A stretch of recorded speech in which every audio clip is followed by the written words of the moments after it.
Being smart has meant one thing for a very long time, and it's time for its definition to take on a new meaning. For many years, being smart has meant one thing: having a high IQ, doing well in school, going to college, and getting a good, well-paying job. That's how it is still thought of all around the world. But what if it was different? What if being smart meant understanding others, reading social cues, and knowing how to make people happy? What if it meant understanding your own emotions, expressing them appropriately, and knowing how to bounce back from life's setbacks? This is called being emotionally intelligent, something that is significant to everyday life, yet utterly underrated. And it's time for a change. But what is emotional intelligence? There are four main branches. Metamood is the awareness and knowledge of one's emotions, and that is exactly what this first branch of emotional intelligence is. The keystone to emotional intelligence is the act of knowing and perceiving your emotions. To know one's emotions is to recognize them as they happen, perceive them correctly, and understand where they come from. The inability to do so leaves us at their mercy. Instead of controlling our emotions, they control us. Those who are able to recognize their own emotions are better pilots of their own lives. They are able to articulate how they feel, know what they need and want, and move past difficult feelings easier. How can someone become good at being self-aware? Well, for starters, building a vocabulary.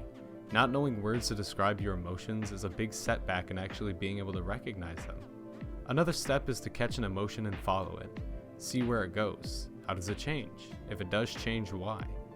To be able to follow an emotion gives a gateway to understanding them. Managing emotions so that they are appropriate to fit the situation is crucial to being emotionally intelligent. The ability to manage and express emotions appropriately allows us to shake off anxiety, fear, irritability, and more. But the incapacity to manage your emotions means constantly battling feelings of distress and the feeling of having no control over your reactions and mood.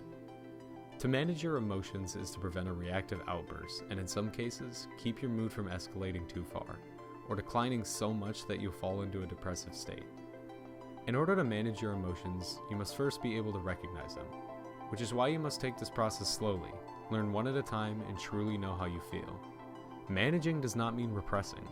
Managing means recognizing, understanding, and coming to terms with your emotions, not throwing them into your unconscious. The aforementioned way of managing your emotions is to learn to recognize them, but there are more ways than that. When seething resentment turns into an outburst of rage, that is the time to stop. Stop and figure out clues as to what aggravated the emotion. This step is one of the hardest simply because it requires a strong will. The second step is to drop whatever unbridled emotion you have going on and calm down, whether that means meditative breathing, counting to 10, or whatever you need to do to calm down. Finally, process. Being in a calm state allows you to think clearly and critically. If you attempt to solve the situation while in an aroused position, you will be irrational and potentially harsh with whoever you are confronting. The importance of managing your emotions and expressing them appropriately is incredibly significant in the world of emotional intelligence, but it takes time and patience. Please remember that.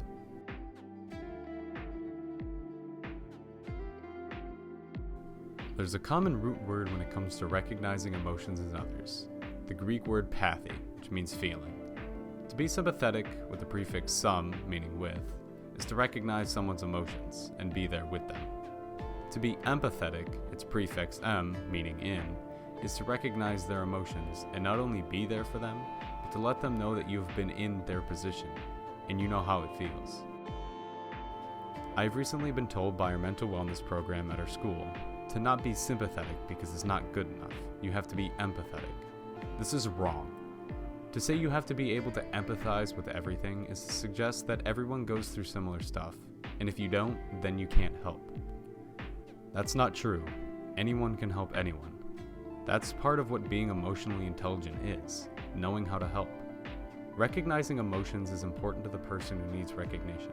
Some ways of showing recognition include actively listening to what they're saying, looking at body language such as the way they talk and stand, and understanding that there is more to facial expressions than the mouth. Just because someone is smiling doesn't mean they're happy. It could just mean they're trying. Try looking at other facial features such as the eyes, mouth, and if you're good enough, slight changes in facial muscles. Recognition is crucial to human relationships and can be learned separately from the others, but learning the first two branches first will aid significantly in learning how to recognize and sympathize. Recognizing emotions is crucial to keeping relationships with others, our final branch to emotional intelligence. Managing emotions is relatively self-explanatory as to what it is, but how to do so can be harder than it seems. As mentioned before, recognizing emotions is crucial in keeping a relationship, but there are many other aspects as well. Managing a relationship, whether it be purely friend, romantic, or family-based, requires not only the ability to manage your own emotions, but someone else's as well. Obviously, this could be a feat. For some people, can prove to be a severe challenge in terms of managing their emotions, but it needs to be a mutual understanding in order for it to work. Both partners need to recognize that they must also partake in their own emotional handling, and cannot let the other person be solely responsible for providing what they need to be happy. A relationship is a two-way thing. It is complicated and not easy, but when done correctly, it is the most wonderful thing someone can have. And I'm not just talking about a relationship with a significant other. Any relationship that forms a bond with another human is paramount to anything else a person can have. Managing relationships is hard, but it's important. And the more emotionally intelligent you are, the easier it becomes. If you were to become emotionally intelligent for one reason and one reason only, this is the reason you should. A person is the best gift a person can have.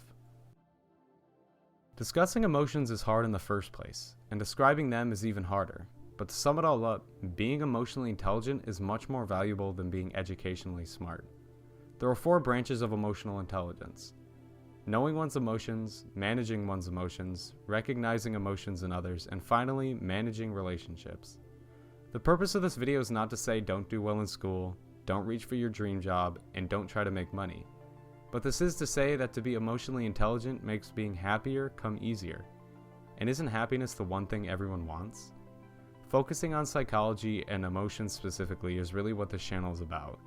And I wish to share as much as I can. But I also wish for people to learn and come to appreciate the magnitude behind the true power of emotions. They control our everyday life. We cannot control our life directly by pushing emotions aside.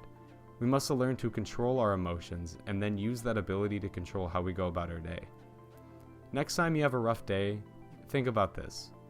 Was your day really bad, or was it a good day that you overlooked because of one unlucky event?